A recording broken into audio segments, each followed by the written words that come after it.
ماہرین فلکیات گزشتہ دنوں تاریخ میں پہلی بار بلیک ہول کی ایک تصویر بنانے میں کامیاب ہو گئے ہیں۔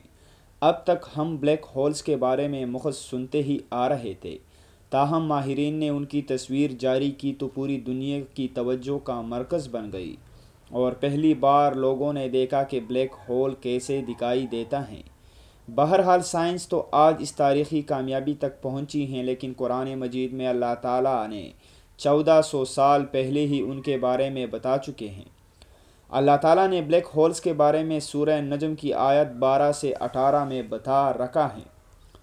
ان آیات میں اللہ رب العزت نے اپنی نبی کریم صلی اللہ علیہ وآلہ وسلم کے سفر معراج کے بارے میں بتایا ہے۔ یہاں سورہ المنتہا کا ذکر ہے جو ایک درخت ہے، اور اس درخت کی شکل ہو بہو بلیک ہول کی اس تصویر سے ملتی ہے جو گزشتہ دنوں سائنسدانوں نے جاری کی ہیں۔